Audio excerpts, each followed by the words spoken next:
Voici notre requête des Iroquois vers les sentiers. On parle Moi, fort. je vais vous parler de le transport. En été, les Iroquois parcourent de très longues distances pour chasser. Dans la forêt, ils empruntent des sentiers, se déplacent. Aussi, ils se déplacent en canot sur les lacs et les rivières. Avance-toi, Le Tony. canot peut transporter plusieurs personnes et des marchandises. Par contre, il ne permet pas de franchir de la baie. Ils doivent alors faire du portage, c'est-à-dire mettre un canot sur leurs épaules. Le canot est léger mais très fragile. Il se brise facilement contre les rochers et les branches qui se trouvent dans l'eau.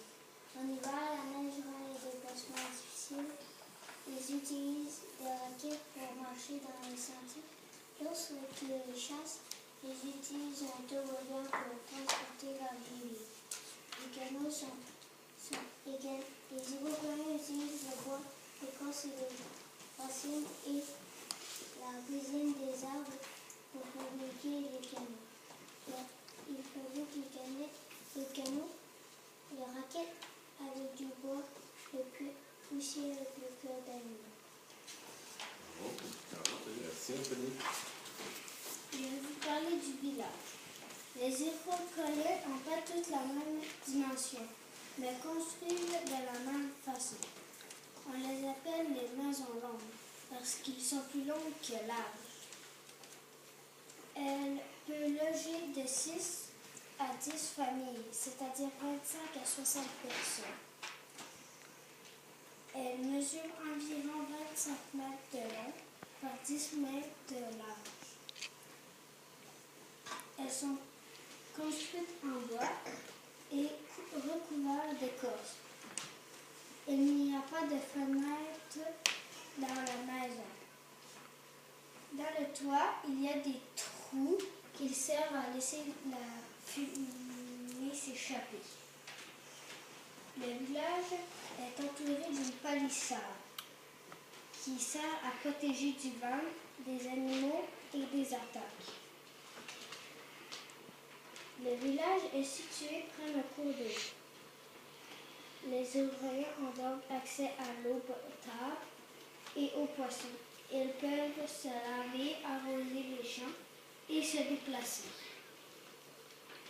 Les Iroquois cultivent des champs près de leur village. Ils doivent donc rester près pour pouvoir les entretenir et les protéger.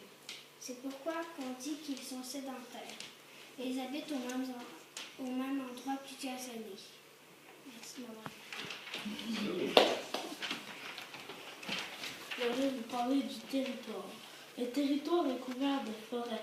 Au sud, on retrouve une forêt de feuillus avec des érables, chênes, bouleaux et frênes. Le nord du territoire est couvert par la forêt mixte. On y retrouve des sapins, pins, prêches, épinettes et cèdres.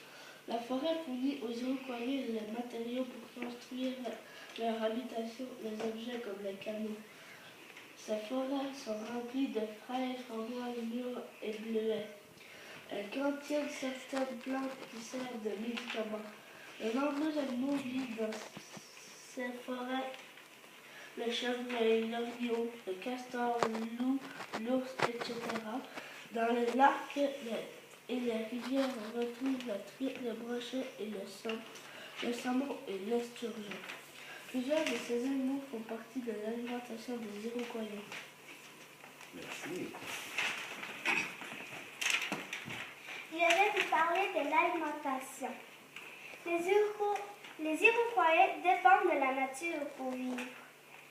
L'agriculture est la base de leur alimentation. Les activités agricoles débutent au printemps avec les semailles et se terminent à l'automne avec les récoltes.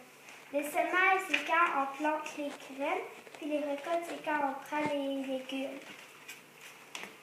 Les Iroquois cultivent le sol jusqu'à ce qu'il cesse d'être fertile, ce qui veut dire 10 ou 15 ans. Ensuite, ils doivent se déplacer et construire leur village à un autre endroit. Les Iroquois cultivent surtout le maïs, le haricot et la courge.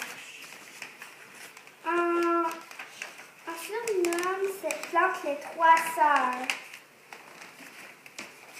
Avec le maïs, ils peuvent faire de la farine. Avec la farine, ils peuvent faire du pain. Et de la saganité veut dire bouillie de légumes, viande ou poisson.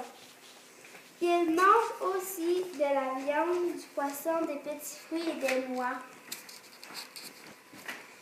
Ils chassent surtout au début de l'automne. Ce sont les hommes qui chassent les gros gibiers, comme les chevreuils et les orignaux. Les femmes chassent les petits gibiers, comme par exemple le lièvre. Ils pêchent surtout l'été, mais ils peuvent aussi pêcher sur la glace l'hiver.